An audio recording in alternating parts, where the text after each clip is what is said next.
Well, first of all, I'm really happy to be here. I missed you guys a month ago, and I missed you. So it's really good to see you and feel your energy and get ready for the day.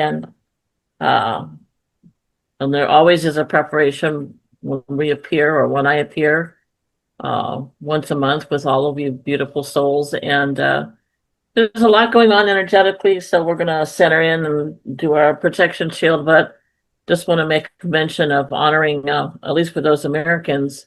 This is Pearl Harbor Day in recognition of those who lost their lives. So we'll hold a space for them all those years ago, and we're still at it with war, so we haven't learned that maybe we'll get there eventually. And just to honor the season for those of us who practice it in various ways, whether we don't practice it at all, or we really pay attention to the solstice, which is coming up, or we make our own version of Christmas, which I have done over the years as a time of rebirth, not significant to a person, but to all of us within ourselves. And so that's the energy I hold today as we're going into exploring um, the ET connection. And it's going to be quite a day because there's a lot of beings around us, and you all bring your own. So that makes it a very big clan today that's showing up. So let's just take a moment now to close our eyes for a moment to center ourselves and to gather our energies to a collective of consciousness as we take slow, deep breaths to put the ego into neutral and to bring our mind into the openness of the cosmic um, greater reality, whatever that may be. We all have had experiences, we all have our understandings and ideas, but I would envision all of us today, including myself, really being open to receiving more understanding, more awareness, more information, and then more practicality of what we do with this information through the months and years ahead. And so we take a moment to clear ourselves from any kind of discordant thought forms or psychic dust bunnies or debris, any kind of negative energy that we may have walked through unknowingly. Make sure that we have ourselves in a clear form, connected to our higher nature, our higher self, our I am source, however you really wish to see it.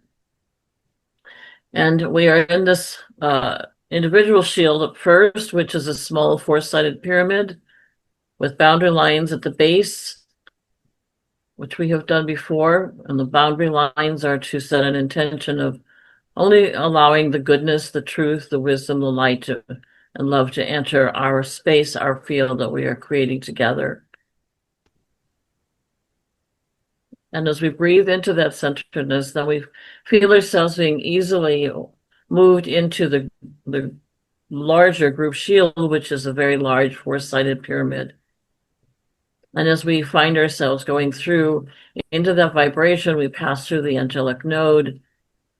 When we come into the center of this structure, knowing that we are connecting to the presence of this greater reality, of the source, of the I am, of the vibration of love, the truth that is frequency and direction and guidance. And we begin to breathe in this energy and help ourselves calm and to center and to equalize and align with this presence. This is the time for us to put it all away that does not serve us and bring only that which serves us into our field and our vibration. We feel the energy bands moving around us, spinning at such a velocity that they do not allow negativity through, and they keep this pristine space available to us throughout the day as we are in this collected consciousness of the I am, the source, the sacred, the divine.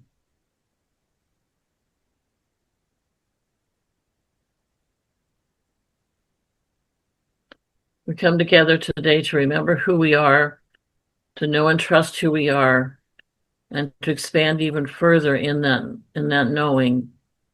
Now more than ever, we shine our lights, we sing our songs, we create our creations to better ourselves and to better the world. We welcome our spirits, guidance, family, friends, teachers, gurus, and all the extra ones that have been given permission to join us today. And we say welcome. Another deep breath. And we are ready to begin our time together. Wow. That's real special just in itself. Thank you, So Jeannie. here you go.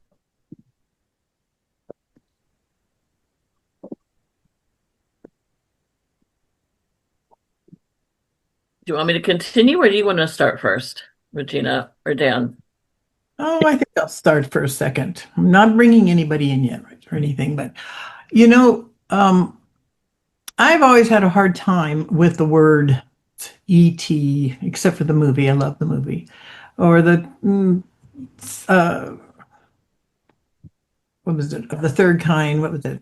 What was that one? I Close can't even. Encounter of the Third Close Kind. Encounters. I am gone, I think. Sorry, I can't remember anything now. But I've always had a hard time with that, where the word's alien and stuff, because we use it interchangeably with people from another country. Oh, there's an alien here, or immigrants and stuff like that. And we classify it as from all of our movies and stuff. My father being one of them, one of the big ones who really promoted all of the craziness of in drawings and stuff. In his mind, he illustrated ETs and stuff in all sorts of ways. Any kind of crazy invader from space. He did Mars and invasions of space and stuff. So I grew up seeing these on his sketches and sketchbooks and stuff. Well, he was a great artist in the field of movie posters, wasn't he? Yes, In and Los but Angeles. that's the whole thing is he didn't want us to see all these things, so we really kind of would have to sneak up into his studio Huh. upstairs if we saw him, and then we never saw any of the movies. We only saw the posters and stuff, and they were all pretty intense. Hey.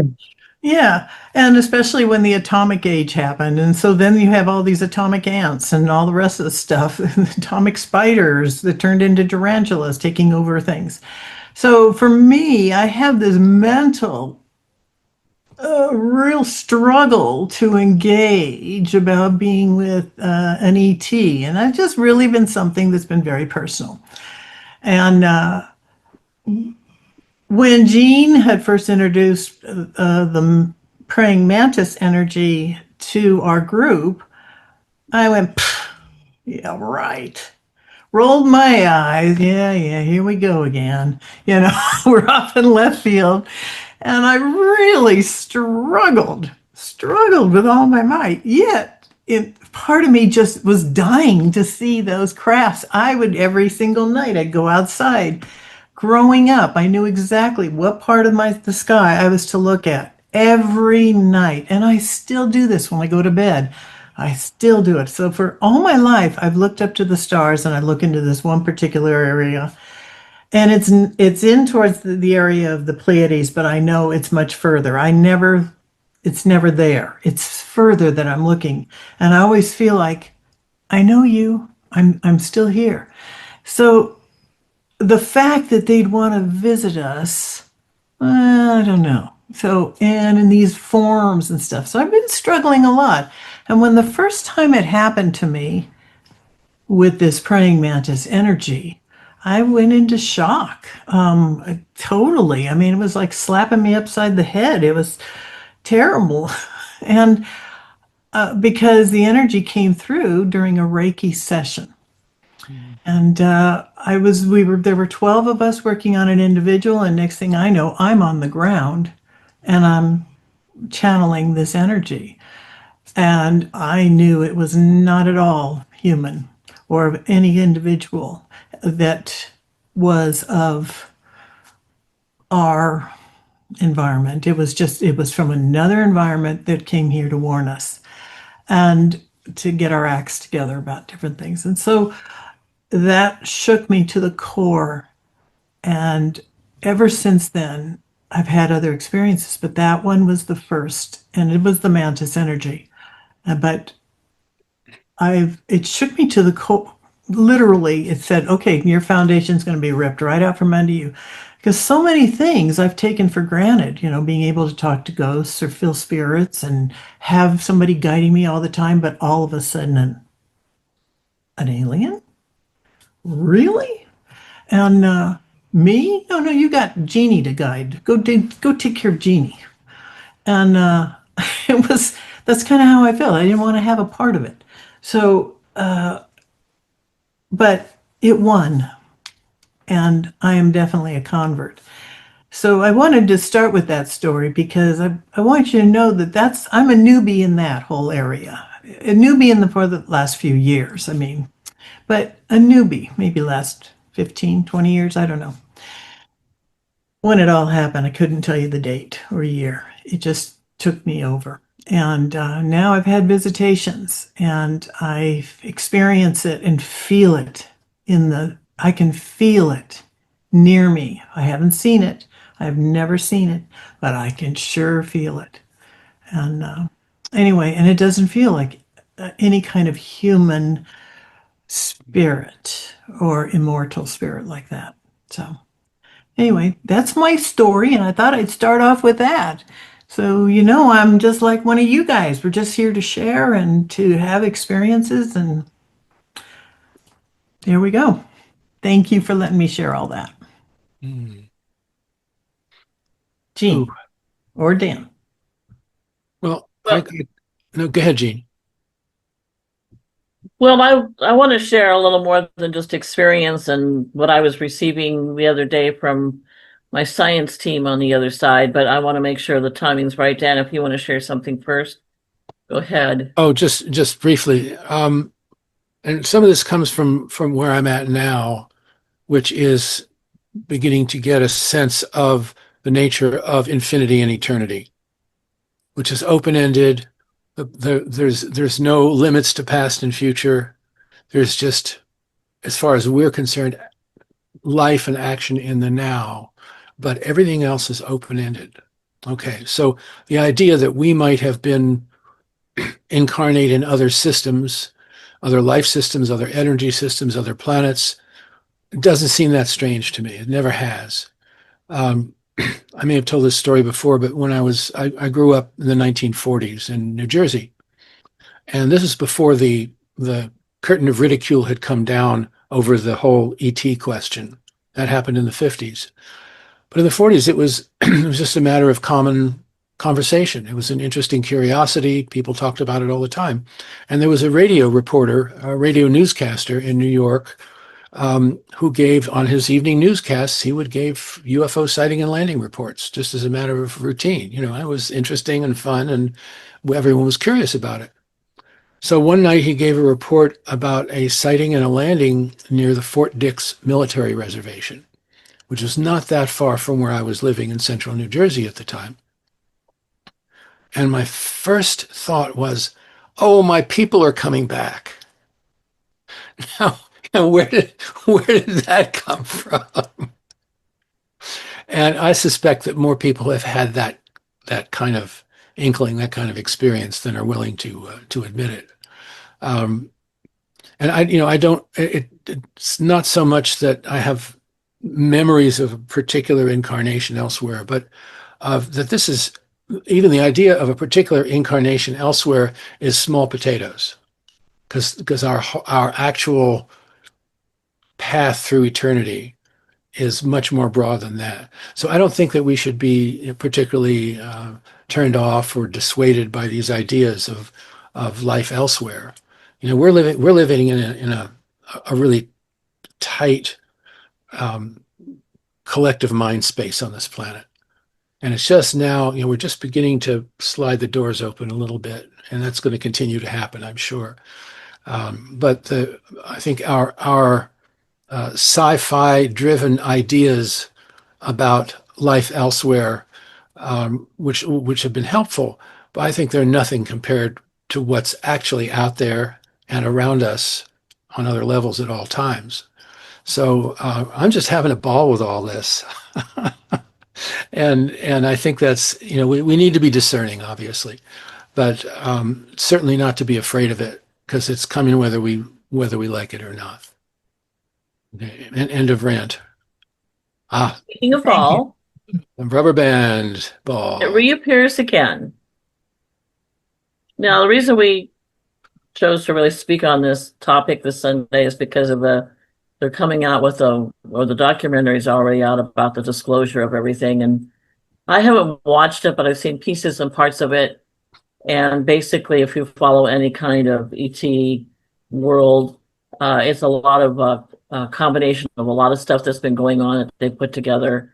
And I've been following stuff for a long time, just because I've had experiences on my own.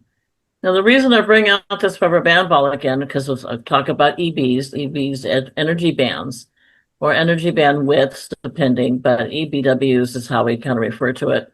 But it's energy bands. And when we are in the shield, the group shield that we're in now, we have the visualization of these 4 energy bands going around us, spinning with such a velocity that it keeps us in this very safe, protected space where nothing can move in and infiltrate whatever wonderful energy we've created for ourselves. So it's a safe place to expand and feel expanded, so that we're able to receive and to touch into so much of what we already know. And the thing about the rubber band ball, it may not be scientifically accurate, but it's a metaphor actually that the praying mantis gave to me when I first was touching base with them. And they started to teach me this using this metaphor of this, it's just a stationary rubber band ball, and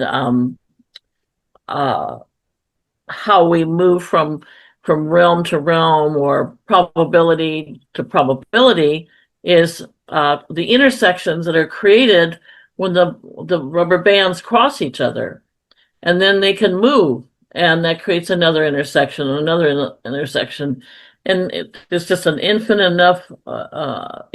amount of possibilities in terms of moving from one realm to another. Hesitate to use the word dimension. Seth does not care for that word at this level of expansion, because he said we really don't understand dimension as really much larger in a greater reality sense than we really understand. But so he likes to use the word system. So he talks about our galaxies and all of that we can see through telescopes. It's just being one system, even with the infinite amount of possibilities of life forms. So the other thing, when I was talking with Regina the other day to explain to her my experiences with my science team, it's actually our science team, as I finally realized, because I'm not a scientist, but this ball spins. So not only do the bands move, as you move them around and change the intersections, but it's also spinning at the same time, which creates a whole nother realm as it travels through whatever we think is space. And as Dan said, it's really beyond, I think, our ability to capture the truth, but we can capture bits and pieces of it. Now, the reason why I think today is timely for this is because, it's the old story when the mouse says he's found God, and one mouse says, "Oh, I know what God is. God's his tail." And then another mouse says, "No, no, no, I found God and it's his foot." And then another mouse says, "No, no, no, I found God and it's his trunk." And realizing that they found this elephant, but they're only seeing a little small portion of that elephant individually and not collectively. And so that's another metaphor for us understanding God or consciousness or the creation or whatever it is that we choose to use in terms of ET energy, or even our own life and what's going on for us. Mm-hmm. So the thing is, there are a couple of things. I don't want to kind of overwhelm us, but Swerdlow, I can't remember his first name right now. For whatever, I want to say Patrick. Is it Stuart? Is it Stuart? Stuart Swerdlow, who had been a product of the Montauk experiments. has been able to regain some semblance of himself to speak to what was going on governmentally with the ET stuff. And he adheres to the fact that so much of what we see as ET stuff is actually governmental interference and propaganda. And I have a tendency to agree with much of that, maybe not all of it. But I do know that there's a lot the government has already done and has been doing for a long time, because they do not want to hand over the potential of life beyond what we've created to be at this point, because that would change all the structure of our our countries, our political systems, our assumptions about history, about uh, geography, about archaeology, about civilizations, etc. And so these consciousness people, these people are, and on some levels, fighting for control just to have all the control, but also they want to have all the control, not only money wise, but informationally. They don't want people to get together and agree on things that would shape a new consensus. And consensus is a big word when it comes to creation, something that my daughter on the other side has been giving me for a long time, as well as other spirit guidance members like the Hathors. So anyway, I give this information to you to help you place even more completely your experience, because they're now finding out like the octopus has extraterrestrial DNA. Well, what does that mean? And so, as Virginia says that she's uncomfortable with the word ET, it really is the fact that so much of the what we call extraterrestrial or other life forms are really right here.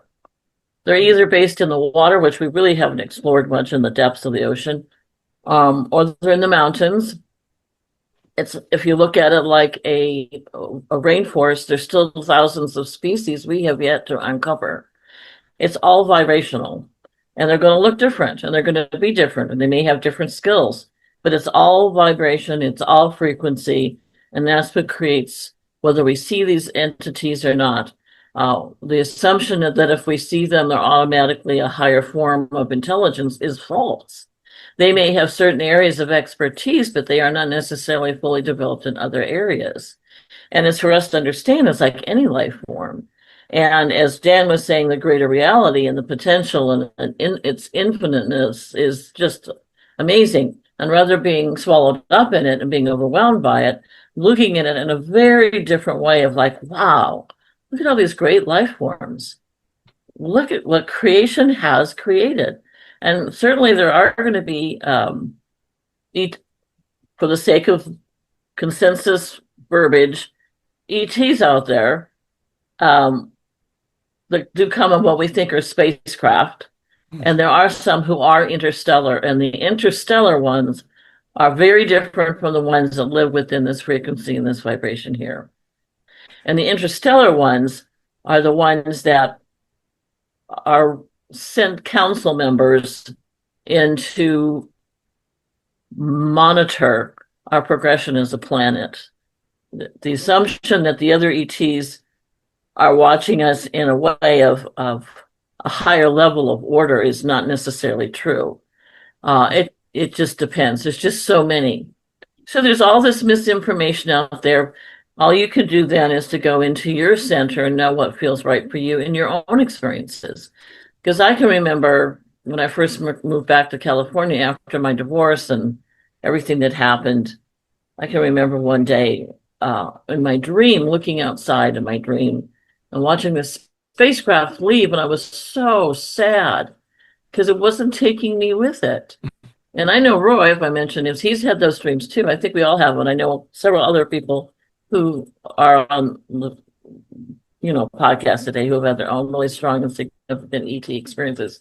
But I also know people who have had false experiences with ETs, which have really messed them up. And in my regard, I've never known any of the ones that I've encountered, whether they're close in vibration to the planet or they're interstellar, they've never been a threat to me or anything. In fact, they have what has kept me going and inspired to understand how to do healing with the earth. So with that in mind, transportation is such again, isn't that, oh my God, they've come 400,000 million miles away. They must have advanced technology. Well, they may have us, that's how we really measure it. But Dolores Cannon very wonderfully says the physics is different. The physics is really different. It's not the physics of this earth. And I had my physicists with me on Thursday afternoon, and they were telling me the same thing. I've heard this before. I'm sure some of you have too. But it just is relative to whatever the creation is. It creates its own environment, its own climate, its own physics, its own, you know, matrix of what's going on.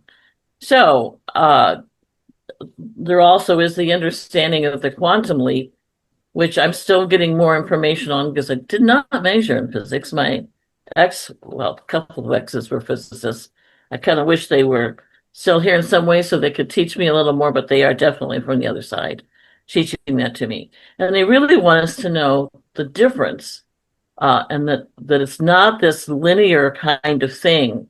As much as the movie E.T. was brilliant, it suggested such a faraway place. And in reality, um, the faraway places were really kind of right here. Again, all vibrational, what we see. And I have a long piece of writing that I have yet to fully fine tune, talking about how you have some what we call ET or other life forms that just shouldn't be here. They've slipped through the cracks. It's one of those oops moments, or they're rogues. I mean, it's important we do not make the assumption that just because they look different, they seem to come from a different frequency, that they have it all together. So that's one of the messages. The other messages, and I know that there's several spirits that want to talk a little more, just briefly, about the importance of this, and but I'm going to stop for a moment and let anybody that would like to share something first, go ahead.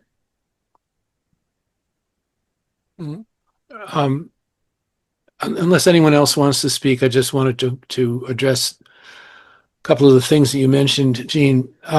For many years, I worked with a friend of mine who was a talented psychic, and one day we started playing around with a Ouija board. And that turned out over a period of time to be quite a valid and solid and consistent method of communication. And one day, I had asked a question, and the guides, whoever it was with whom we were speaking, said, well, that's not our department. We'll call in someone who can help you. And so this powerful energy comes into the room and names himself as masculine energy. And long story short, this was one of a group of, quote, ETs that said they had been around the planet for a couple of 100 years. They originated in another galaxy. It was too far away to travel physically, so they came here in their light bodies. And once here, I said, do you have like a craft or a spaceship or something? They said, no, we mentally create a work environment here. And I said, well, can you characterize it somehow that we can understand it? And they thought for a while, and they said, imagine a bird with consciousness throughout its body, but with a center. Well, that was a wonderful image. Anyway, we asked them, where are you right now? And the response was, we are over Rio de Janeiro and here in the room with you. And that told us a lot right there. They were apparently intrigued with some of our customs, like spectator sports games. They couldn't fathom this. And so the next time we talked to them, I said, where are you? They said, well, we're over Cuba watching a baseball game. Oh my God. And, can you imagine this, the notion of something so mundane being part of this kind of conversation? But it taught us a lot. It taught us to open our minds and stop thinking in terms of these, sci-fi categories. one night around that time, I went out with a friend of mine to up into Sonoma County at night to a place where people had been seeing lights in the sky. So we thought we would go up and check it out. So we're up there at night, and at one point I pronounced the name of this ET character that had communicated with us on the Ouija board. And as I pronounced the name, there were three bright flashes in the sky exactly where we were looking. And a couple of hours later, we're lying on our backs looking up at the night sky, and I say the name again, three bright flashes. I love it. Yeah, so, it raised a lot of questions. Oh, and then after that, we saw a light tacking across the sky as if it were going between defined points. And then it sort of got lost in the haze on one side of the sky. So that was interesting. We went back to that location a couple of months later, and we were put to sleep.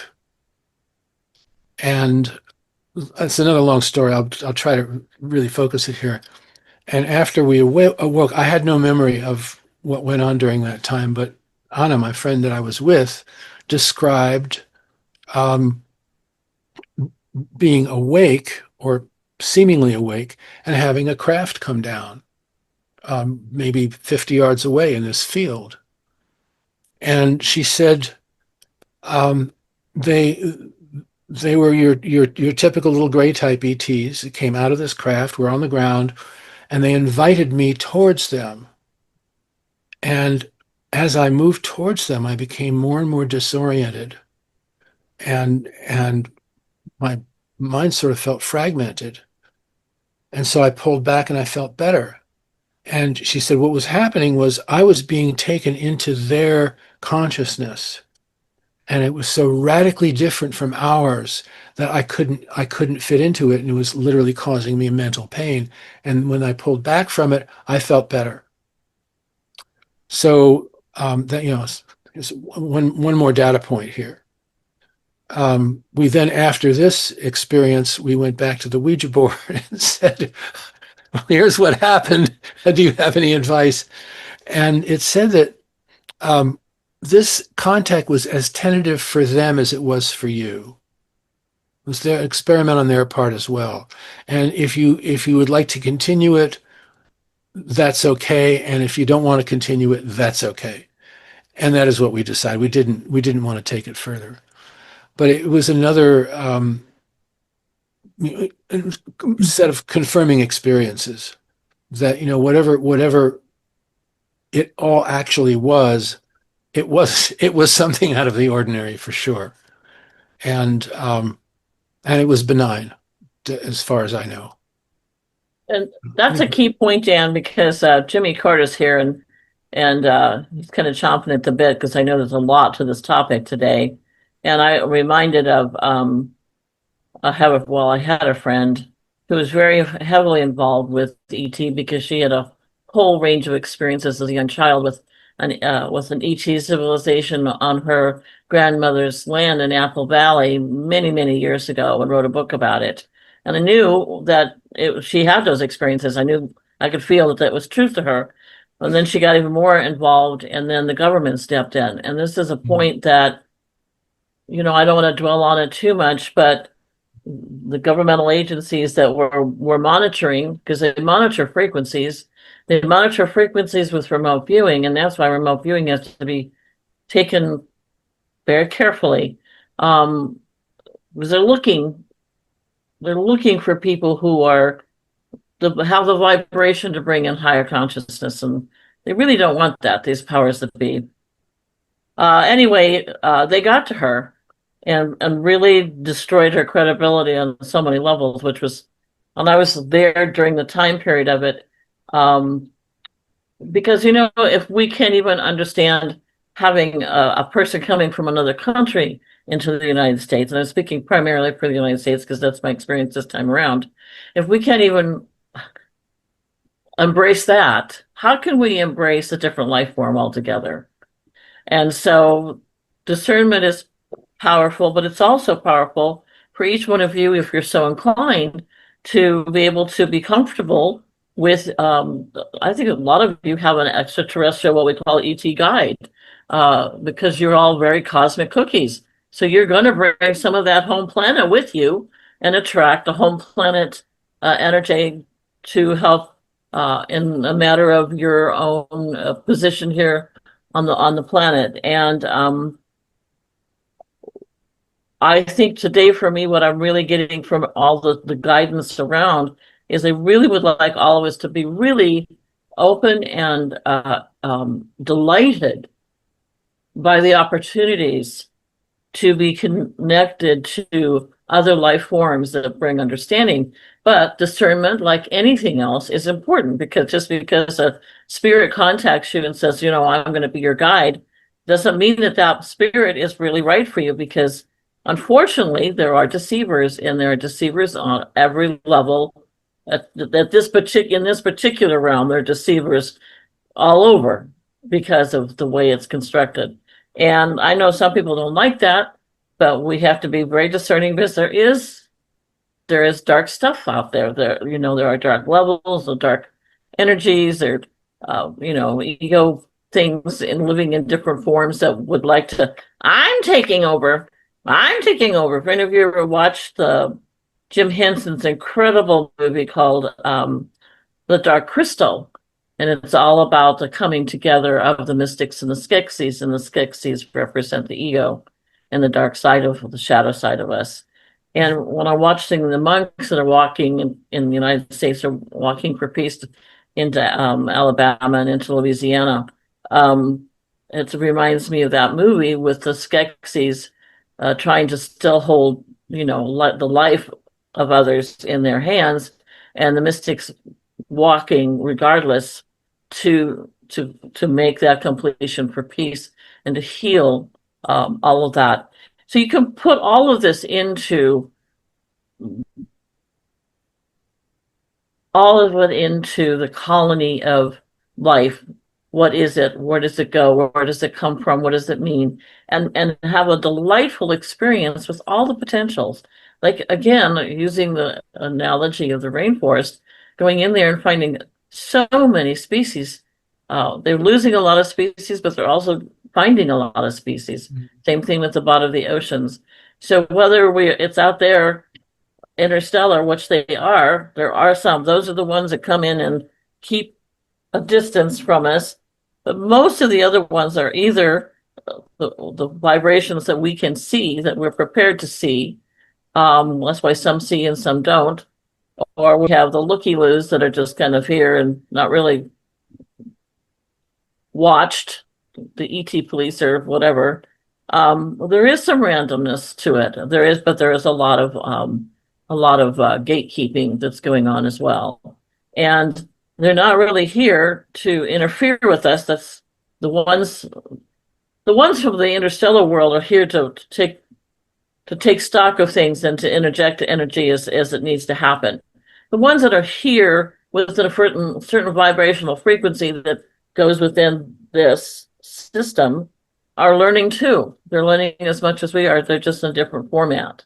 And like Dan said, the energy is just so different. They can't necessarily, move into it or out of it without being whacked. I know that with the praying mantis energy, it took me a long time to be able to truly hold it without discomfort. And then I was really happy to be able to do it. So Regina, do you have something you would like to bring forth? Yes, but I want to take Nancy's question first, if that's okay. Yep. It's almost a moot point now, because I wanted to comment right after Jeannie talked before about that everything is a vibration, everything is a frequency, everything is. Mm-hmm. And years ago, and I believe it was a conversation with the angels, and maybe they're ET angels. Somebody wondered how did the pyramids get built? How did man in that era lift those heavy stones and build the pyramids? Well, it was done by thought form from off-planet species, through vibration, and once the stones were set, they became solidified, as things do when they are on the physical plane.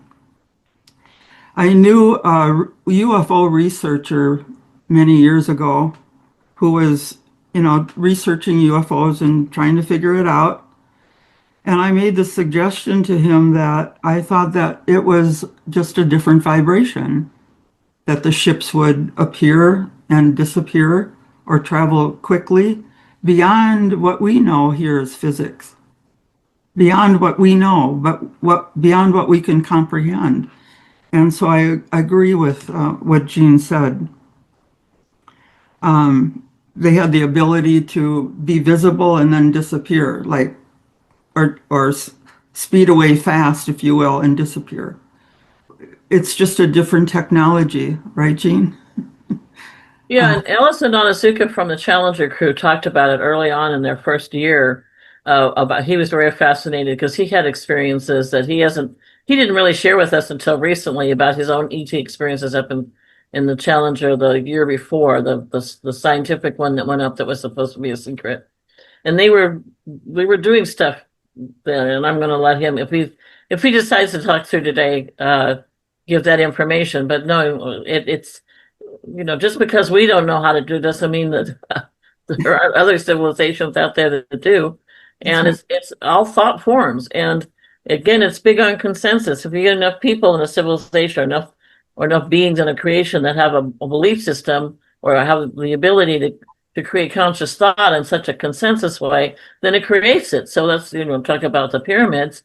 It's a consensus that enough energy puts into that with enough beings, or however you want to say that happens, mind control, thought, whatever, and there it is. And they bring it, even in the Bible, they call it, think is to create. Thought forms. And that's, as much as I can explain them, because I don't know technology. So we basically have to think outside of the box that we're in and understand that there's intelligence beyond what we know. Absolutely. And it can be fun. It doesn't have to be dark and foreboding and frightening. There are just other agencies around the globe even that want to suppress that awakening because it changed so much. And so they talk about the age of disclosure. It's as much an ascension of such, or this awakening as such, a hundredth monkey of enough of us being consensus that there are other life forms out there that are not scary, that are part of creation also, then that creates the ability for it to be much more commonplace because we have created the consensus through which that can happen. And it takes all the weebie-jeebies out of it and all the scary stuff out of it, that certain agencies would like us to be living in. I really like Dan's comment about when he said he saw a ship, I believe you said, Dan, that, they came to get me. Oh no, that was when I heard that there had been a sighting or a landing not far from where I lived, and I was 5 years old at the time. So that was interesting in and of itself. I just wanted to briefly address the question of our mindsets about all of this, and I think one fun way to do it is to remember what Carl Sagan said after we had put the first orbiter up around Mars, taking pictures of the surface. And he said, well, we failed to find Los Angeles on Mars. And that was his last word on whether there might have been ET life there. But by all accounts that I understand, most physical life in the cosmos is underground. Because there are relatively few physical planets that have the fertile surface and all the right conditions that we have on our kind of planet. But if you want to colonize a planet, if all you need are a source of energy and seeds, it's the only two things you need to create an underground civilization. You are protected from solar radiation. You're protected from even a lack of oxygen on the surface if you can create your own. You're protected from predators, and so on and so on. So that fits into what we're beginning to suspect about underwater, i.e. underground UFO bases here. There are all kinds of legends about underground UFO bases in South America and areas that have not been well explored and so on. So anyway, I'm bringing this up just to throw a spotlight on our patterns of thought and assumption about how and where life may be found or may flourish. And I think in light of that, I think we're in an amazing place here on Earth. It's just the ecology and all the conditions are just amazing, and it's a tragedy that we're messing it up as bad as we have. But I somehow trust it will repair itself in due course. Get it together. Okay, and end of rant. No rant, Daniel. Mhm. You're the one who was silent and said you didn't have a voice today. I found my voice. You found your voice. Well, I'm going to read to you something that came through back in 2018 or 19, I think it was. I can't remember. Anyway, that Gene and I were bringing through the Columbia crew. And Laurel Clark had brought through, after Ellison already had discussed about some alien crafts and stuff, but Laurel Clark, which surprised me at the time, had brought through this information. And I'm just going to read it to you quickly because it's easier out of her voice than mine. So Jean was channeling. She says, there are quite a few of us who went up at different times and had a full experience with the different flying objects that were around the spacecraft. Some of them were what you would call probes. Just look and see. You know, who was there at this time? What did we look like? And we actually had them come in to the shuttle itself and to the crew compartment and watch us energetically. And that is kind of a combination of your sci-fi stories and the way that you guys would describe seeing an energy. And one of them we called Ralph because it was known to several of the crews. And so I'll let you fill out the acronym, but it was called Ralph and quite friendly. These beings that come from that, what we call the Ralph energy, is like they are at an outpost to see how we're progressing as a planet. And it isn't necessarily a certain civilization, as it is a consciousness that's been sent to see how we are all doing. So if I were to explain to you how Ralph looked or smelled or talked, it would be that it would adapt to whoever was in the flying apparatus machine. In other words, Ralph would appear to the cosmonauts in their flying units as well as to our space shuttles. So Ralph was and it didn't discriminate about country or any of that. Ralph came in to see how we were adapting and how we were doing, and to see how the technologies that had been prematurely introduced into our planet system, how it was and how they were being used.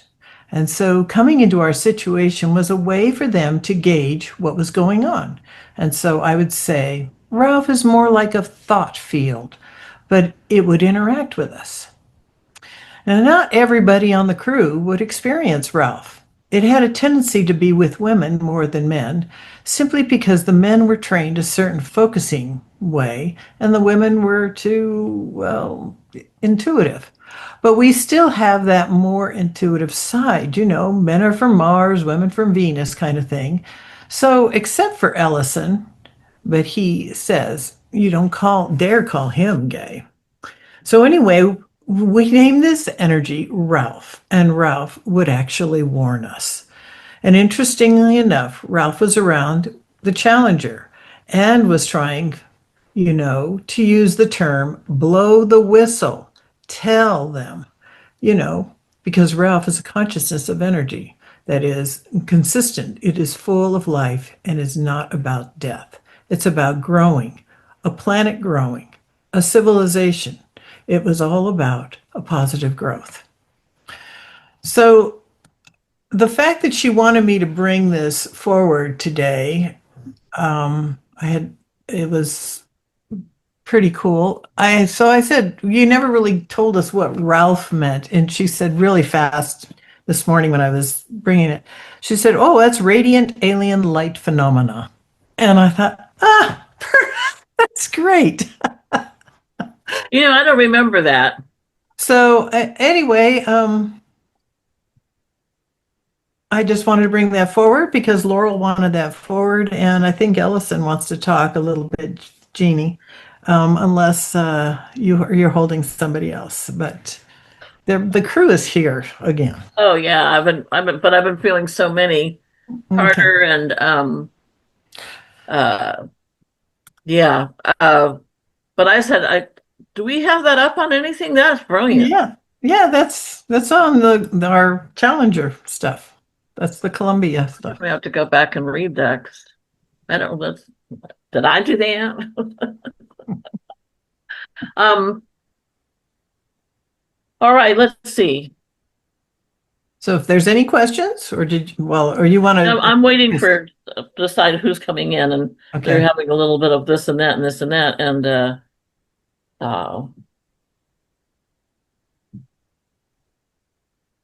yeah, definitely Ellison is here, and I'm going to just kind of paraphrase for him. He always gets a big kick out of me when I'm getting ready to put on makeup and put on a different shirt that looks decent instead of my usual t-shirts and such. And uh, he's comfortable with it now because when he first started coming through me all those years ago, he and the other guys had a terrible time being in a woman's body. First of all, they had never really entertained the idea of any kind of channeling or coming through any kind of mystic or medium or whatever. That was just not something they ever entertained. And so not only were they with somebody that was doing that, but they didn't even know this person, meaning me. And then, of course, Regina later.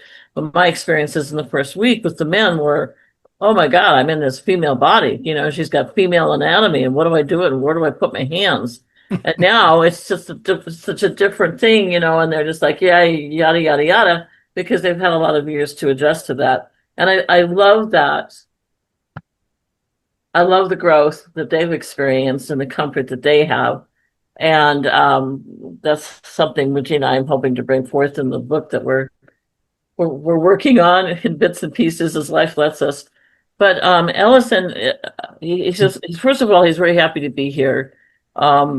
He wants to share a little bit about the Challenger. The first one he was on was the Challenger the year before the Challenger actually exploded, and that was a secret mission. He had had a profound experience that he talked about early on with us when they first passed away, and that was that in that secret shuttle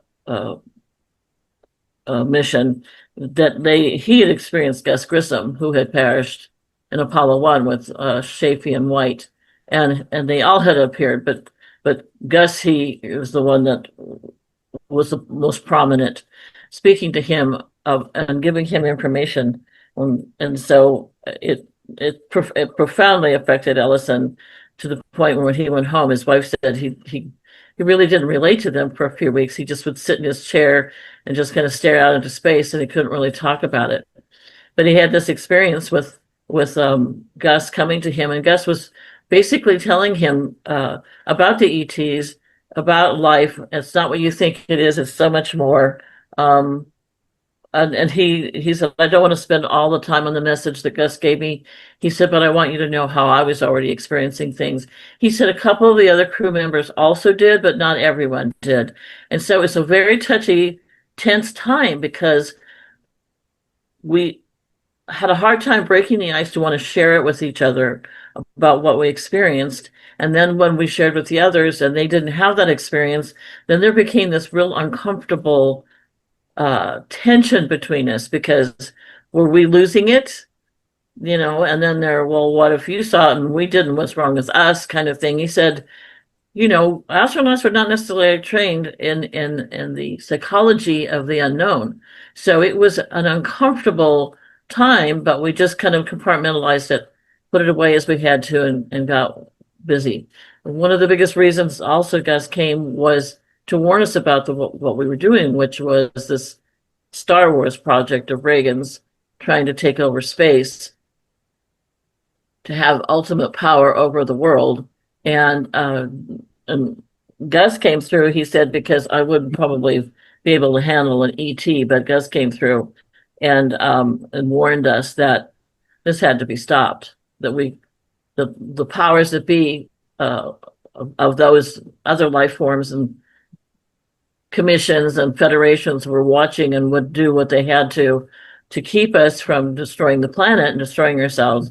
Because not only did it ruin the planet, but it also upset all of the energy of the space situation of the planets and the galaxy and everything, et cetera, et cetera. So anyway, he said it was such a profound message. It wasn't just that I was seeing Gus. He said it was such a profound message that I had to go home and digest it. And what was I to do with it?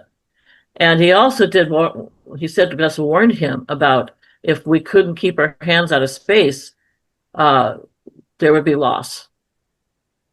And Allison said I didn't really put it together. That would be me, a year later, because there was stuff on the shuttle Challenger that nobody talks about to this day, that was going along with what Reagan wanted to do with militarizing space.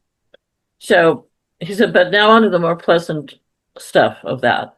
He said, because of my encounter, of course, when I did die, I wanted to know more about what I had encountered and what, being the Buddhist in me, I really had believed that, you go into this allness and that there's this quietness. He said, but I also had experiences with contact, and I wanted to know how far I could go with it and what that meant, and could I contact my family, etc. So he says I was very driven to experience it. And in the first taping that we did a year after the death of the crew, we said, I talked about several things. And one of them is the folding of space and how you can fold the energy of space, and you can fold it like a tesseract, and you can move from corridor to corridor, which is similar, he says, to the idea of the rubber band ball and moving intersections. He said, but the intersection things is even different from folding space and time, because reality is so much different than we think it is, because it is mind consciousness, because it is consciousness. And that's what everything comes from, is this energy of consciousness, which is hard to be defined because you have to actually be so developed that you're not even close to being in form anymore. And he says, but you just have to kind of take it as it comes, that that's what's going on. There's consciousness, this energy field, matrix after matrix, creating blueprints of forms and formats for all sorts of different kinds of worlds. And he said, it was a big relief to me to know that we're endless. He said, but I was a little concerned, does that mean endless goodness or endless badness? And he was assured that it just depended on who was creating, but there could be as much of the good as there could be of the bad, or it could be all good, or it could be all bad, depending on where you were, what the frequency was, where you were in the creation, where that took you in the greater reality, etc. I said, but what I really decided I wanted to do most of all was to float into that energy level where I could be as expanded as possible in all those places. So that if I did decide to talk more esoterically on this, I know what I was talking about. And he says, one of the things I would like to share with all of you right now is just be very aware of the naysayers, because I don't want to get into, oh, it's conspiracy, this or that, but there are those agencies that have too much power and authority right now and are really trying to sway the direction of this planet into a darker format. He said, lucky for you, there are a lot of light workers that have come in. When you say light workers, they've come in from whether it's other planetary systems, greater reality that doesn't even look like a planetary system. It doesn't matter, but there is consciousness that is caring enough to help this planet balance and recalibrate itself, to bring it back to its original intention. It doesn't mean that the original intention is to be totally light. It's to be a learning place and a working space for people to decide what it's like to be in a form of a body that's cut off from itself, and to find its source in that having left behind what they know. It's like they put that part of themselves at the door before they came into the little body. And then the whole point of being here is to find that again without the memory that's there, although it might bleed through. And for some, they want to bring more memory than for others. But he said, it's really important for you to understand this is all part of creation itself, and that the creations that are here for the most part are they don't know harm. They don't know how to hurt. And I say this with great prudence because there are those factions that would like to have you think that they're harmful, that they're mind readers, that they're controlling, that they suck your blood, they take you up. And he said, you have to understand there's a very active psyops program. And for those people who feel they have been taken and probed and studied and poked and they're frightened, several things happen. First of all, their own fears about the unknown come up and shape the experience. And that's very important to know. Their own mind frame shapes the experience. The other thing is the governments that are controlling some of these newer life forms that are exploring themselves here use the format of the alien to interfere with consciousness in order to present a darker, more frightening situation. So there's control, so they won't want to explore ET, so they won't want to be comfortable, but also just makes them afraid in general, whether it's of another ET civilization that's close by, or whether it's the person that's coming from another country. It's fear. It's just a matter of managing fear and managing that matrix to try to control a population. So it doesn't even really matter if it's your neighbor or it's your extraterrestrial neighbor. It's that whole idea of keeping people down by manipulating consciousness. And there are those psychics, including this one, Jean, who knows about that because it has happened to her, and that's why she can speak to it. But when you're strong in your faith, and when I say strong in your faith, I mean strong in the faith of who you are as a person, where you come from, who you are, what you have at your fingertips, the heart and soul of your own creation, then you'll be able to manage to embrace all forms of life and rejoice in it, for more of a Christian term, so that you are helping to quail any kind of resistance or fear within the culture of your country when more understanding comes through. It's not really a matter of the U.S. disclosing it. Other countries are much more open to ET than they are here. But it's just a general understanding of bringing in another energy band of consciousness, which breeds acceptance and tolerance and exploration in a good and healthy way, to know your extraterrestrial neighbors as well as the ones next door. And he said, I have to go now because I'm talking too long, but he said there's just so much more to this topic. We could all go on for a while. He said, but we all had experiences. Neil Armstrong had experience on the moon base when he couldn't land right away because they were seeing the bases that were there, and that's another story. But anyway, if anybody has any questions of me, that was a good time. Thank you, Ellison and Jeannie. And just that was, for the record, Ellison Onizuka, who was the what was his role on the Challenger? Do we remember? Mission specialist. I don't Missions, remember. Yeah. Alien. His alien ambassador. Right. Well, I think that we're at the top of the hour, and it would be a good time for some of our participants to be able to share a story they may not have shared with anybody. And this is a perfect location for it. Now, Marie?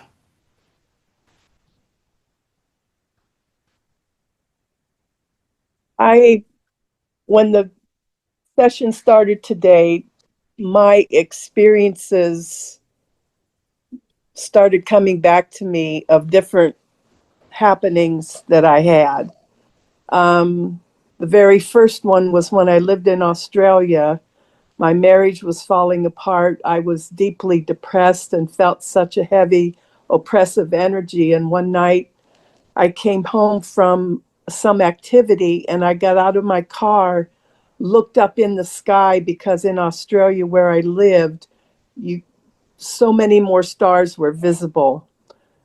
I looked up into the stars and all of a sudden this heaviness was lifted off of me and I didn't give it any other thought, but I was relieved.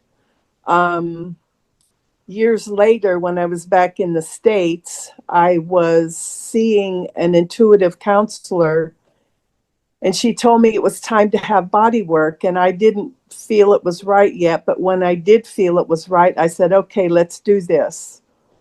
And as she was working on me, I was laying on the table. My eyes were closed. And for some reason, I looked up and what I saw was not human.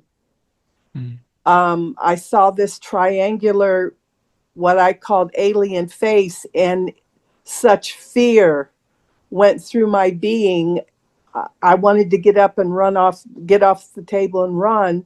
And I had to talk myself down. I just said, close your eyes, Marie. Listen to Sally's voice. You know, Sally, it's okay, blah, blah, blah. So after my session, I went downstairs and was leaving, and she was also leaving to go pick up her sons from high school.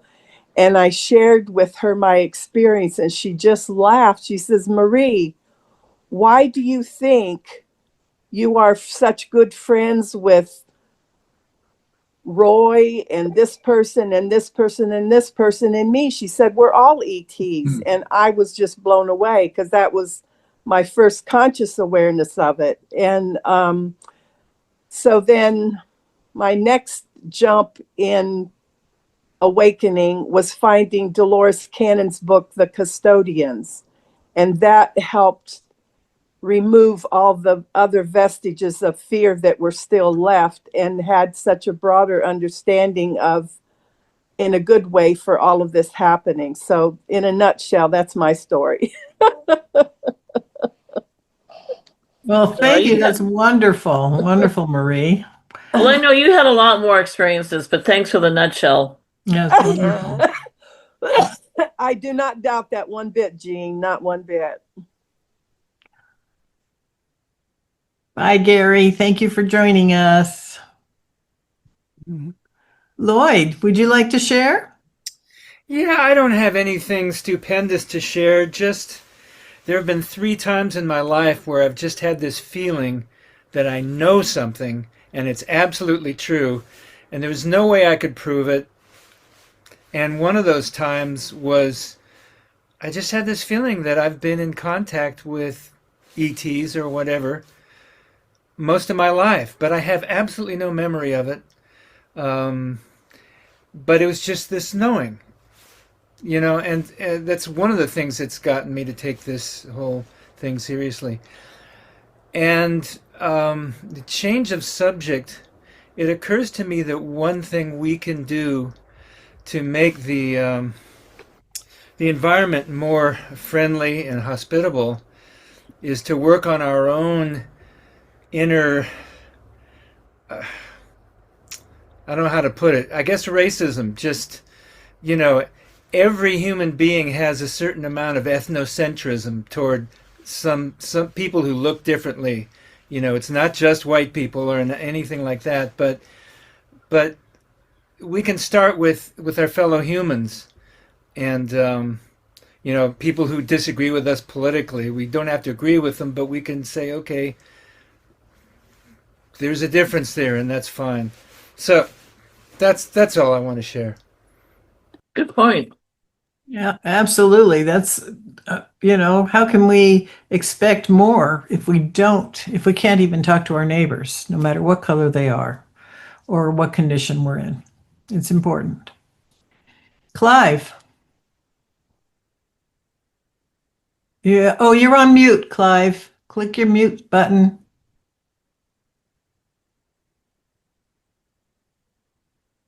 Can you unmute yourself, Clive?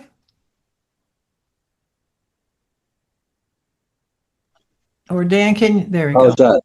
Can you hear Perfect. me? No, now we'd love to hear from you. Okay, well, I'm an ITC researcher.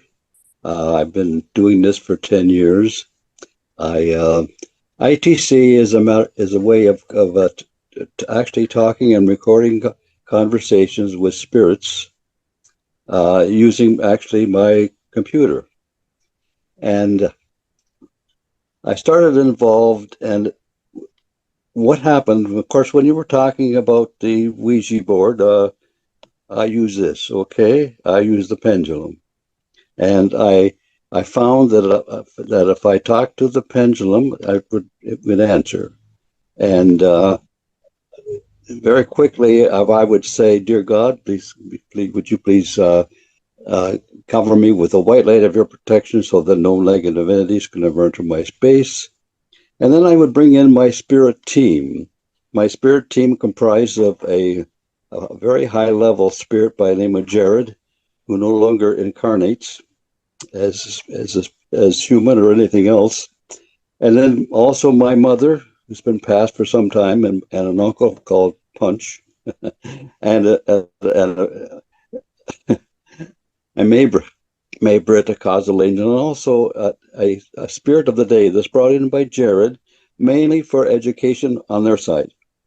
And I've been doing this now for 10 years, and I've talked to over 100 people who have been deceased, and like Elvis Presley, and a whole lot of different people that you'd be well aware of. And then I've also been talking to the spirits of people who are sleeping, which I thought is really quite interesting, because I've asked them a number of questions that I wouldn't know the answer to. Then when I sent the questions back to them, the recordings, and asked them, "Is this correct?" they said yes. So this is a way of proving that I'm actually talking to the spirits of sleeping people. So I think that's very important for people to understand, that when we sleep, our spirits leave our body, we travel all over the place. Gordon Finn, of course, is one of those people who actually travels and talks to these people and helps them. Gordon's one of my friends, as a matter of fact. But I've also talked to the spirits of dogs, family dogs who have passed. But I also wrote a whole book about a spirit called Clementa.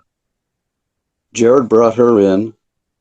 I talked to her for about 3 months, made the recordings, and wrote my book, and it's on my website. And if you look at, I think I put my website down so people can use it, have a look if they want, and listen to the recordings. And I put a bunch of videos out, and they I think are quite interesting too. So have a look, have a listen, and I think you might find that interesting. Clementa was very, very open to me. I consider her a friend. In fact, I asked her to come in and to listen to what we're doing, and ask her that if she wants to, or if she can, to contact some of you people who are very spiritually oriented and talk to spirits all the time. So I've asked her to do that, and if any of you would like to talk to her, ask her. I've told her I would be happy with me if she would do that, so other people can be involved with her as well, if you're interested. Oh, that's wonderful. Thank you. So I wanted people to know that, and just to help people understand that they're with us.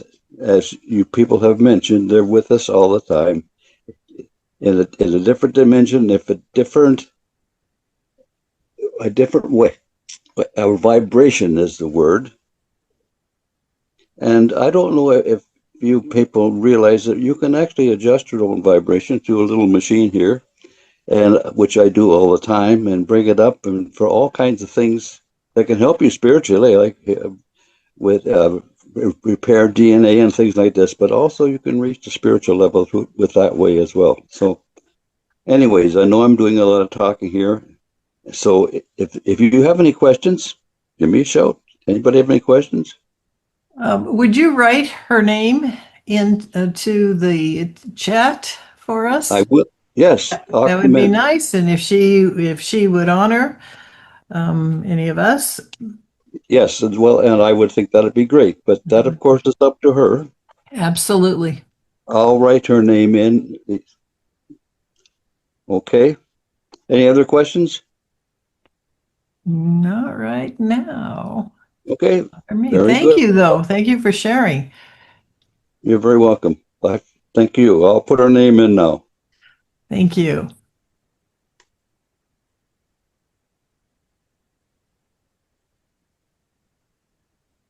Let's see. Did you put your Clive? Did you put your book in there also? It says I did earlier. Yes. okay. Moving. Oh, Giles got it. Thank you. Great, great. Thank you. Is there Jeannie? Did you want to continue, or is there anybody else who'd like to share their experiences? Sally, you've always got something. I mean, I do, but I I also tend to talk too much. I guess the only thing that I would add to this is that what interaction I have had with energies that I felt to be multi-dimensional, not of sort of originating from planet Earth, they have been really very respectful of my willingness at any moment to interact or be aware of what they might want, me to participate in. My very first, what I felt like was an interaction, was, and this is not including my primary guide, who I know has a Pleiadian energy to him. I'll put it that way. But when I went on a solo trip to Arizona, probably 7 years ago or so, I was sitting meditating at my sister's house, and I suddenly felt presence that didn't feel human. And I was actively working on opening my own sensitivities and developing, and I felt like they asked if I would be willing to be a channel. And at the time, I was like, no, not me. I'm not prepared for that. I'm not willing to put myself out into the world that way. And that was it. They very respectfully went away.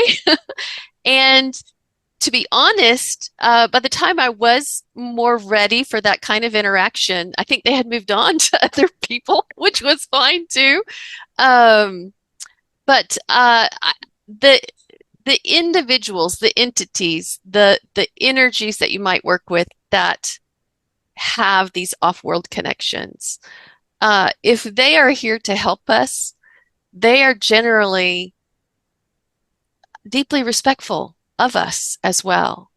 And so if you're not getting that kind of feeling from them or response from them, they're probably not who you want to be interacting with.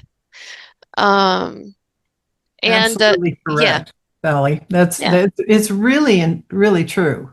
Yeah. No matter who the entity is, you want that there has to be a mutual respect. Yeah. You could be talking to a blade of grass, if the grass has consciousness, which we know it does, because there's entities on the grass. Yeah. Even there's all of this. It has to be mutual respect, and as well from us too. We Exactly. need to ask permission. Yeah. So all of that, I think, is just really important. Absolutely, because we don't want to we just don't want any riffraff. Well, much like people on Earth, right? They come in all sorts and all types and all temperaments and all agendas, right? Agendas is right. Well, and we're learning. This is the whole process. I mean, we are learning. We break into this world learning. First thing we're learning is how to take a breath. We pop Right. out of our how to take a breath. And then we start learning the slow, very long, lengthy process of communication. And if infants could communicate and do with thought, I'd be crying a lot too, because nobody's listening to them. They just keep feeding me or, whatever. But there's a lot to that. So Yeah. Thank you, Yeah. Sally. You're very welcome. I need to, You ready, Jean? yeah, well, it's just interesting. All of a sudden, this just popped in my head. And I'm not expecting who's here, actually. It wasn't on the list. But I know exactly who it is. And Roy and I and Marie, I think you remember David McMullen. We called him Gobindu. And we called him Gobindu because we had so many Davids in our group that we had to be able to differentiate which one we meant. And he was the younger one. He was 46 when he passed, and that's been about 8 or 9 years ago now. And he had kind of a tortured life, but he was very much from other places. And I think that was one of the reasons why it was hard for him. And what he's telling me right now, and he's recently not recently, but discovered in the last little bit of his ongoing journey into his consciousness and developing, is that he decided he wanted to come in to bring more of that extraterrestrial strain of frequency into the world. And there was a small group of them, which I've never heard about before. This is all new, fresh off the press. And his brother-in-law was Master Charles, the guru that was in around, well, not Virginia Beach, but in and around Virginia. And Roy had been in the ashram several times, and we're still friends with Master Charles's sister, whom David had married. And there were a lot of things that didn't quite click because, unfortunately, some of the things that were supposed to click in this free choice world didn't happen. So he made the best of it, but he didn't have his support team in the way he thought he was going to have it early on in his childhood. And the parents that he chose, so they were willing to have him come in, it didn't work the way he had hoped it would work. Let's just put it that way. And the reason why he's coming in today, he's reminding me, he said, I was the result of trying to bring something in too quickly, too soon. He said that, yes, I was guided. Yes, I was counseled before I came in, but I still had this determination that I needed to bring this into the world along with several of us because we didn't feel we had enough energy in the certain configuration that was necessary to create a new master grid. And the new master grid is what different groups call different things. Ascension, the fifth dimension, this, and that. But basically, it's regridding the planet with a master grid, which sends that intention of mastery at a certain level. It doesn't mean the master of the universe, because that really is not going to happen here. He said it's the mastery at a certain level. There are different levels of mastery of consciousness and how to use consciousness in creation. And he said, I was in a hurry, but I wanted to do this. I said, all right, I'll be part of the experiments. I'll jump in. And as a consequence, the difference between the vibration that he was carrying and the vibration that he was in was so severe that it caused him to have really serious issues. And I am just getting a big, incredible hit on this right now because I never knew this part. And he's reminding me of the movie Men in Black, which is, supposed to be a fun movie about ETs and the government and everything. And he said, go back and watch that movie again. Because he said that is probably one of the most accurate descriptions of what ET life is like than anything else. And he goes, that might be horrifying to some of you because, this is trying to just to manage the understanding of all the different life forms and what goes on. But he said, if you look at the movie and the control of this agency that's not part of the government has over the comings and going and jumping onto planet or being off planet, he said, it's really accurate. He said, so if that was just fun for you, that's great. But if you want to go deeper, he says, go back to the first movie. He said the other two, they're good, but it's the first one that introduces the concept of all of this taking place. So it doesn't necessarily mean it's all taking place, as Dan said, on the surface of our planet. But it does take place in other areas because many of these different life forms are able to bring conscious thought into form. In other words, they can go through barriers of human life can't because we're too thick. But they can go through and appear like almost like beam me up, Scotty, but not quite the same. But make that quantum leap from thought to form. And this is big, making that leap, that quantum leap from thought to form. He said the majority of these other life forms do just that. They jump from thought to form and back. And so they can find themselves in places, and governments around the globe, he says, I know, Gene, this sounds wild, but you want new information. He said, there is a consensus with certain operational agencies across the globe that understand where these beings are being led to, or where they're allowed to show themselves. He said the frustration with these agencies in their linear thinking is thinking once they've evaporated or once they've created themselves that they have them. They don't, because they disappear all the time because they do not have the technology to keep them in that kind of place. I mean, some of them, yes, but he said the majority of them come and go as they please. And he said, pardon my language, but it pisses off these agencies because they feel like they're being played with, and it becomes this I'm going to get you kind of thing, you're not going to win. And that's what nobody talks about, because that is even so much more wild to the conscious reality of people. He said, but I'm telling you, it's really important for you to understand why sometimes people also do see the form of the ETs, as in Jean's, some of her friends have actually seen them, or you go in certain places where their energy fields really allow that to happen, is because they're able to come in and come out. And I use the word apparate only because that's kind of a word, he said, but they are able to control their life force to the point to disappear and then reappear. And he said, there are many, many worlds where that is just commonplace. He said, actually, Atlantis did that. He said, in all my training that I've gone through and all the work that I've been going through to find out and remember, he said, Atlanteans were able to appear and reappear.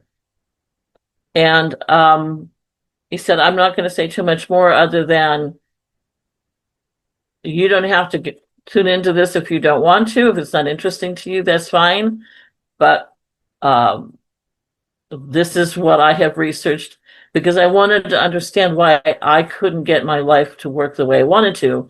He said, but I also made the decision to have it be whatever it was so that I could come back in again and improve upon what I learned.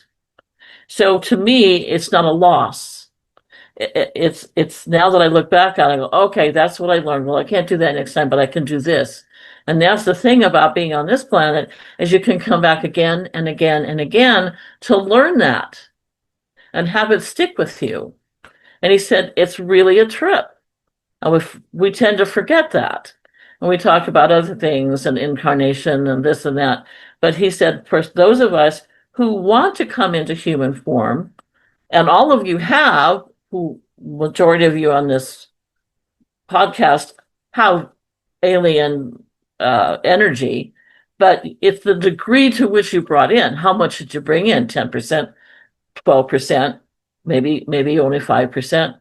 But I brought in almost 50% what we would call alien energy. And I struggled forever with trying to acclimate the consciousness with the vibration that I came into. And that was my learning curve. So there are those who have done similar things who would love to tell their stories for those people who would be open and receptive to that.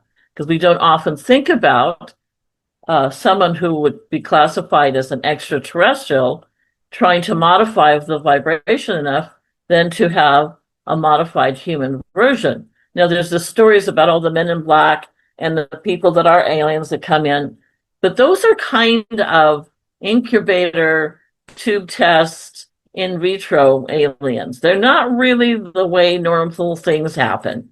And that's another story to you. So I'm adding a little interest to this, and I had to kind of move out Jimmy Carter for to come in. He said, but no, he said, what am I? I'm just a peanut farmer. He said, but you had something really interesting to tell. And I as Jeannie, I really trust David. That what he's bringing is really accurate. Um, for lots of reasons. I've known him since he was 18 years old. Anyway, so David says, thank you very much for your time. He said, he said, I'm happy to blow my mama's mind because I was kind of like a mom to him. And that gives a little more topic of concepts, concepts to talk about. But he said, I want to make clear, this is something that most people are not doing to the degree that which I and several others across the world decided to do to see how it would go. And I can't really give you a number right now, but that's what I can give you at this point. Thank you. Thank you, David. Good. And someone has Hyacinth asked about Jimmy Carter. Oh, he's funny. He goes, well, what I have to say is just really peanuts compared to everything else that's been going on. Those of you know he was a peanut farmer. He would like to say, he's shifting, boy, it's a busy day, I knew it would be.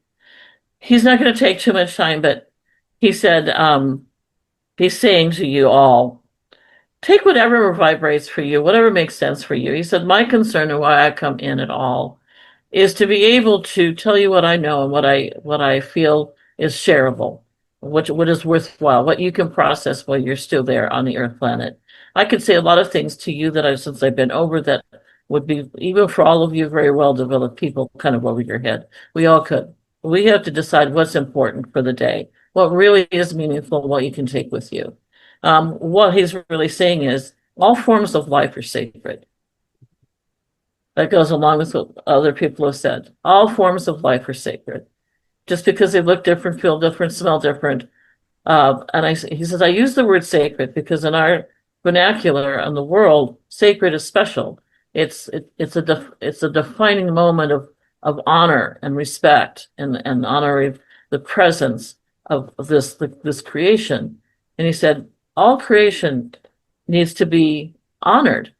It doesn't matter what galaxy you're from, or what planet you're from, or what system you might have come from, or what interstellar connection you might have.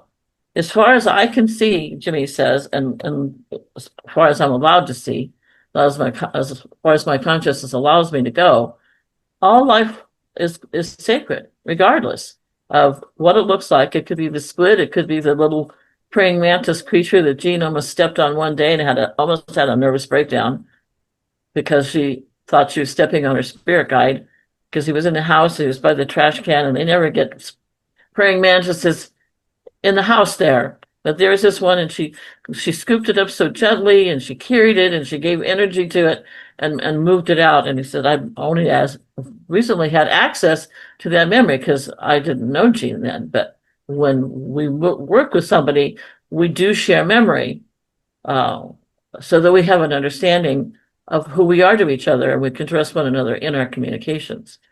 And he says, so if I would give you anything more, it would be to honor all creation, which is a very indigenous concept. Go figure, to honor all life forms and the sacredness of it, and to not be afraid of it. The fear is something that has been created he said, I don't like to use the word test but it is just part of this part of the greater reality that puts blockages in our way to see who we really are. I don't want to say it's a test. I want to say it's a moment of discernment and who we're going to be and who we decide we're going to be in anything. He says, so that's basically what I want to leave with you. I think everything else has been said. I can't really add much more to what's going on, except that I feel that I'm really concerned that governments are not going to embrace the idea of other life forms for a very long time, even though they know it to be true, because they just don't want to give up power and control. And it's a false understanding because they really don't have power and control, but they think they do. And when governments finally acknowledge and work with different life forms being available without it being, mythology, and embrace the fact that all of these beings are really here, life will change on the planet tremendously. But before that can really happen, we have to weed out those caretakers and harbingers of the dark, because they will try to spin it into something it's not and change the whole energy of these creations and puts their lives in danger, because not all life forms are resilient to Earth ways of leading to someone's demise. I mean, some of them can, but some of them can't. Certainly those who can apparate can get out of it. But there are those others that are more closely vibrating to the Earth field that cannot as easily and can be damaged. And it's this whole concept of shoot first and think nothing of it. And they're not warring people, not really. There are a few offshoots that are a little strange, but that's another day. So basically, it would leave you with the essence of life is life regardless, and enjoy and revel in the idea that you're amongst a rich environment, this rich conglomerate of life forms to share and learn from each other. And you've been, most of you on this today have come from what I would call very close to interstellar vibrational energies, which is different from just, and it's a wide range of frequencies that are here. I mean, a very wide range, a plethora of wide ranges of frequencies of vibration, but it goes even beyond that into the interstellar understanding. And there are members of the Interstellar Council who are here helping to manage what is taking place. And then you have your own global federation and your galactic federation that are here, that are much more here and not intergalactic, but it's still incredibly vast. And it's hard to sort and classify.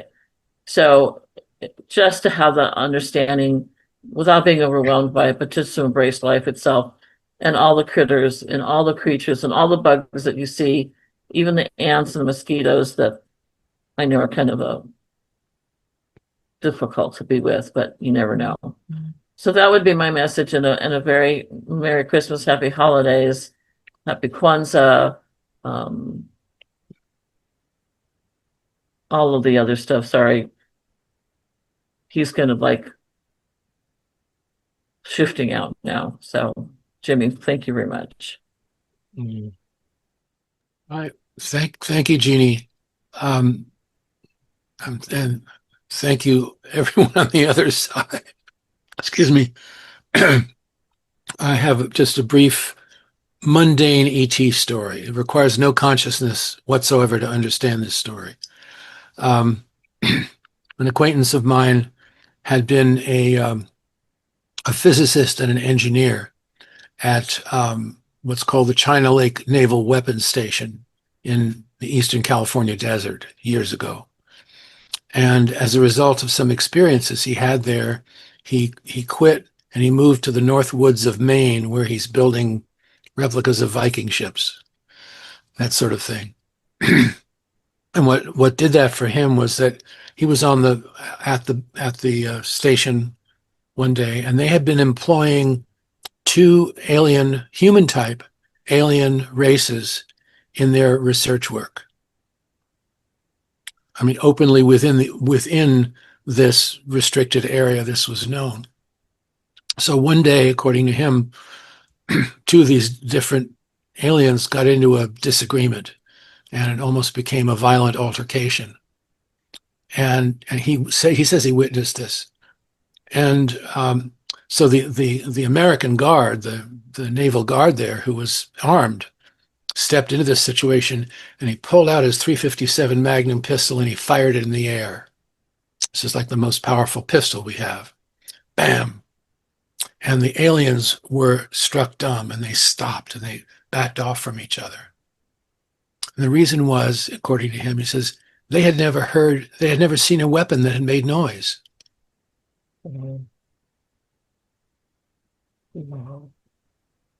Anyway, that's the story as he told it to me. This was on a phone conversation years ago, and he said, if you want to hear more of it, come up and visit me, which I wasn't able to do. But anyway, so that's another glimpse into the whole underground military, whether it was reverse engineering or propulsion development or what, I don't know. But that was one of those things you never forget. Wow. Mm-hmm. Thank you, Dan. Well, Machi has something she'd like to share. Thank you so much. Thank you, everyone. Thank you, Jimmy, for coming. I guess I just wanted to share an observation that everyone has been talking, but I sort of, in my little mind, put those threads together. That the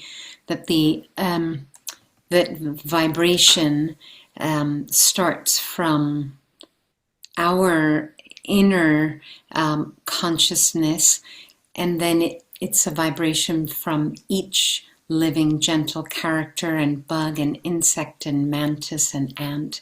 And then if we're doing healing work, it's vibration to our client or patient.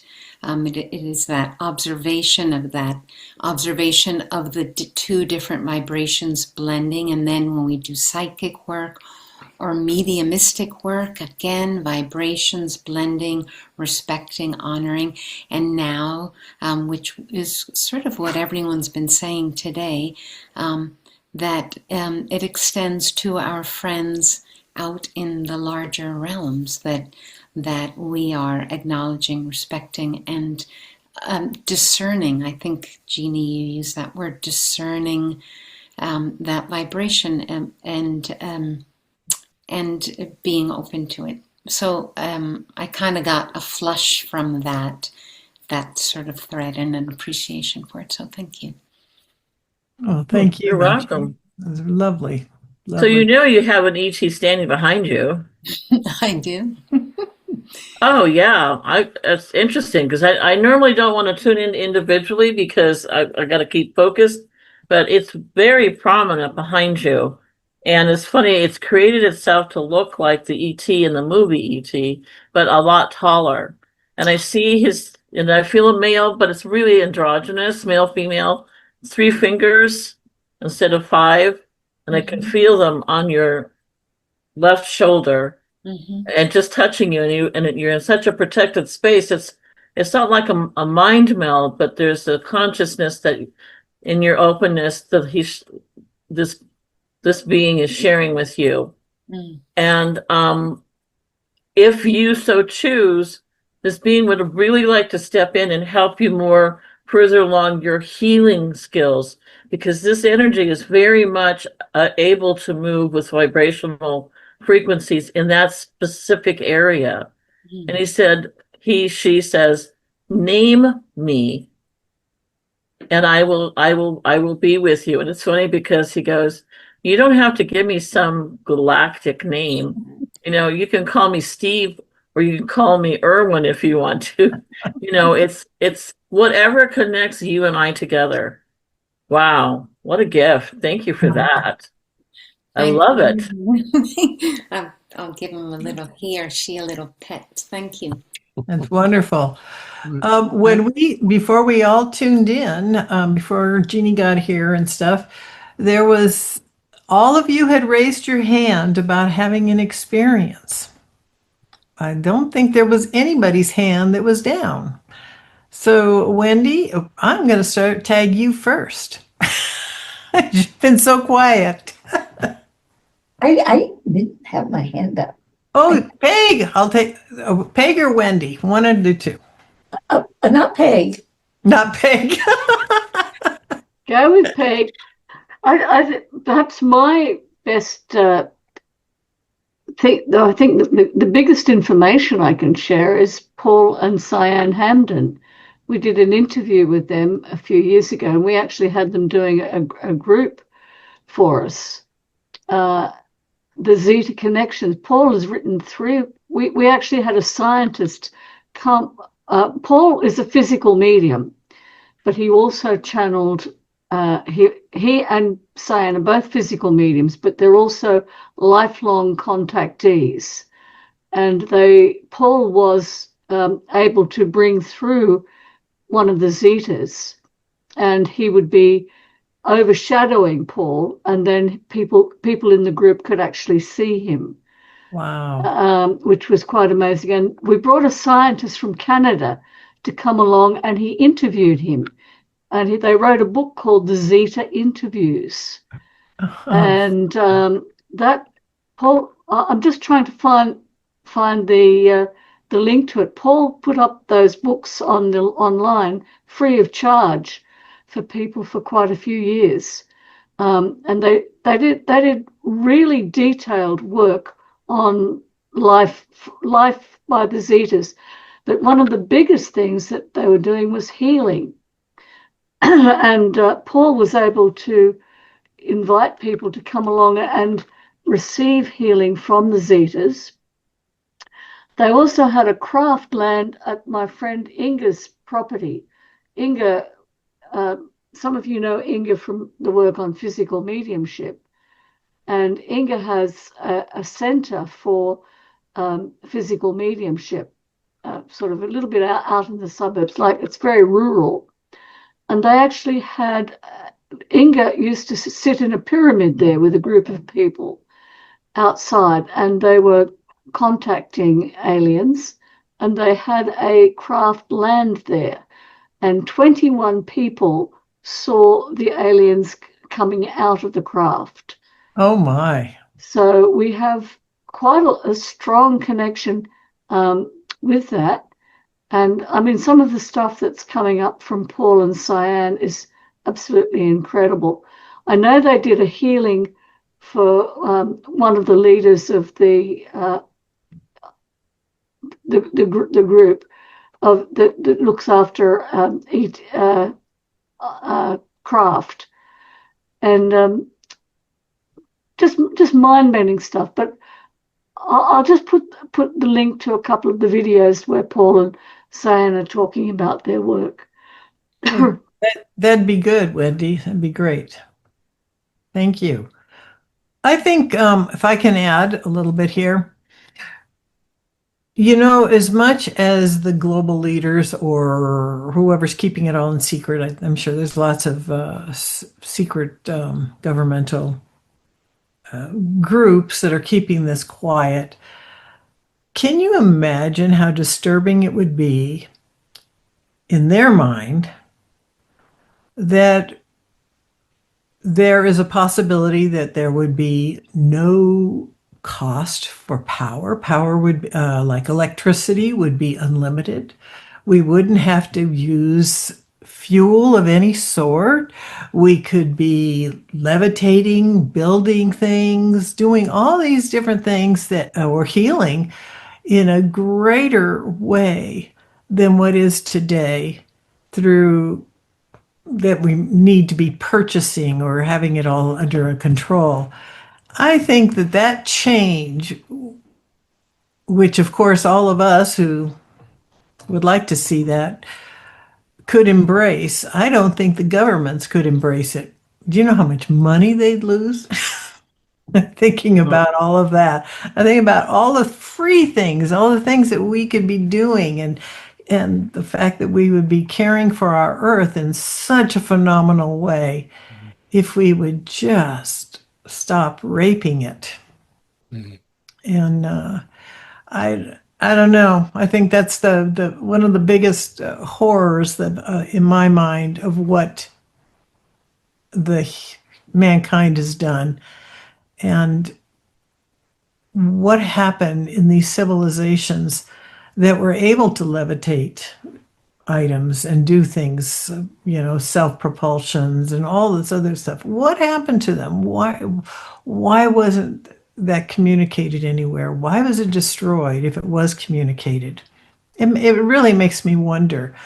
And well, Regina, do you feel, and I'll ask Jean as well, do you feel that this is simply the dark side of a necessary experiment over time, and that it's taken a certain amount of time for the dark side to expose itself, as it were? I don't know. Well, I think it's a very good question, but I think it's complicated. I think there's lots of layers to the evolution of consciousness. And I feel there's a lot of other civilizations that came to a certain point of awakening and then left because they didn't need to be here anymore. They got whatever it is that they needed to as a collective. And then other groups came in and then they did the same thing and then they left. I mean, this is that kind of planet. And, it is that kind of planet, but we also live in the quantum universes. So somewheres along the line, we're existing in a very pleasant environment. It's not this craziness. I'm assuming we're here because we're learning here, but I don't understand it all, of course. But Regina, don't you think, in a way, and thank you for putting it that way, I think for each of us, perhaps the job is to connect those two ends of the game, the eternal and the joyful, with this evolving and developing system. And I think that's partly what we're here to do. Yeah.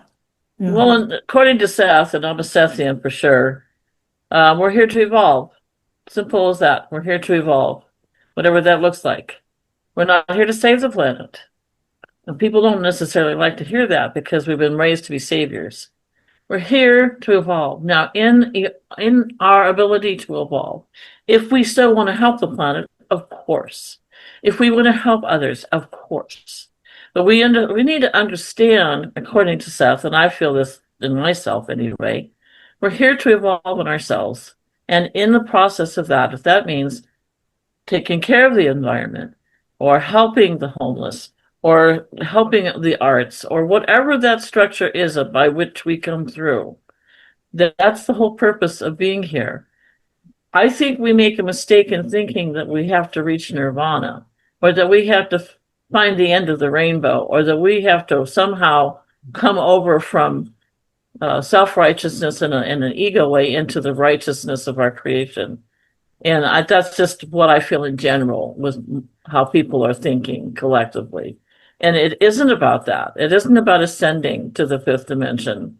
It's about the ascension, if you want to use that word, or the awakeness, or however you want to describe our expansion in consciousness, our own evolution, so that we can place things and understand things and know about personality, know about our own personalities of consciousness as human beings and what that means, and understand our psychology, our emotional nature, our mental nature, all of that. It's a place where we can learn all of that. I think the problem is that we have this expectation to come to some point of completion here, or have that wonderful place here. And that isn't what this place is here for. There is wonderful beauty here. This planet is gorgeous. It is gorgeous. That's where we need to look. That's where we put ourselves. But that's how I am feeling and the structure I'm feeling of spirit with me right now for us to broaden the concept and not to see the sadness, which is not easy not to do because it can be brutal. But to see beyond that and understand we each and every one of us had made an agreement to come in here to see what it was going to be like. And if we chosen some brutal circumstances, well, we won't do that again. But that doesn't give permission to be brutal. It's that fine line of how much do we understand is their consciousness running the show versus when do we step in? And that has to be an individual decision in terms of if I see someone across the street beating somebody, I'm going to do something about it. I'm not going to say, oh, that's just their path, and let it go. But at the same token, I'm not going to say, well, why did you choose that? Why did you want to get beaten up? It's like, I don't know that I can understand it for that person, but I will assist that person through that learning curve. And I think that's one of the things that we often miss. And I know this because I have personal experience with this in my own family about walking, particularly with one of my children, through the process of horrendous experiences that still continue to this day. And it's where am I in this? And what can I do and what can I not do? And I think it's a microscopic version of a macroscopic world. And so understanding that and how we decide the discernment again of what we want to participate in, what we can help, what we can't help, getting rid of the savior complex. That kind of concept of savior doesn't exist in a lot of the other civilizations we're talking about. They just have a whole different matrix when it comes to that kind of mind conscious or mental, which makes us who we are as human beings. I think of Jane Goodell, who I just recently channeled. God, it was such a wonderful experience with her. And they said, well, what's your favorite animal? And they assumed it would be chimpanzees. And she's like, oh, no, they're too much like humans. She said, I want a dog. My dog is my special person. And I just love that because that's the truth. Jean, I have a question of you. And I've known you for years and I've never asked this question. And it has to do with the energies that prevail on this planet in our life system. And you've mentioned the with some humor, the awkwardness of males on the other side channeling through you and having to adjust to a female body. But are they also adjusting to the female emotional system, or is it mostly probably physical? Because that I think would be even a greater challenge for some men. Well, it obviously ignites part of the consciousness that is unfamiliar. Ellison says we felt very exposed because we're men are like a closed system. He said we felt, first it was the body. Those men were. Those men are. Yeah, well, those no. Well, their particular training as engineers and as fighter pilots and physicists and everything, they had a certain trajectory and had to be focused and in the box. And he said it was not just the physical, but it became the emotional exposure because all of a sudden, both of you, he said, Ellison says, you both knew who we were and could see and feel us. And all of a sudden, get out of my mind. And they couldn't stop us from being in their mind because we had to be there with them as they were bringing themselves through us. And what he's saying, he laughs about it now. He said, he was talking about a learning curve. Like wham in your face. First of all, we die. We blew up. Everybody saw us. That was bad enough. And then we were shoved in these women's bodies with all of this stuff going on. And it's like, he said we became to realize later on how strong we were and how adaptable we were because there's nothing more potentially life-threatening than being shoved in a female body and told to talk and give us your worst stories. And that's funny because I haven't heard that before from him. But he said, no, but then we understood and we got used to it. And we, with great emotion, I can feel from Ellison. He said, we really learned to trust you because you never, ever took us anywhere we didn't want to go. You didn't run around. And I don't know how many of you know this, and I think we might have mentioned it a little bit, but I just have to say for a moment, when Robert Redford died, 2 months ago now, whenever, he came through, and I always liked him, but I wasn't a big fan of his. I mean, I enjoyed him, but when he came through so clearly, and his writing is also up on Cosmic Voices. What a wonderful man. And Regina and I have been tossing back, the focus of the book and this and that, and it's not been easy because there's so much. And he said to us, well, it's easy. He said, I'm a producer, I'm a director, I'm a writer. He said, you need to talk about your friendship, this 40-year friendship that you've had to hide and keep a secret. And at first I took it to mean the relationship that Regina and I have and our friendship that's grown over these many years, because we've known each other since we were young women. And then I realized she got it more than I did, because it was about not only the friendship with her, of course, but with the 7 crew members and having to keep that secret, this whole relationship with them. Yeah. And I hadn't really thought it that way, but we always, these people lived with us. They came with us to deaths and marriages and ceremonies, and they have become our incredible friends. And he just, in a moment of clarity, said, well, I see it. And so that helped us both to really frame the format, because we had so many experiences with them. It's been hard for us to cut out what is unnecessary, because there's just been so much.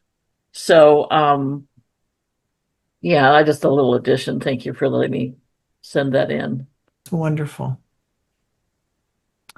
Yeah, I would like to just bring us all back into body, back in bowl, make sure that we are connected to our feet, not connected to portals or function, which is a way of expressing ourselves as a being expanded, and thanking all of the wonderful spirits that were here, and the teachers, and everybody collectively who joined in today.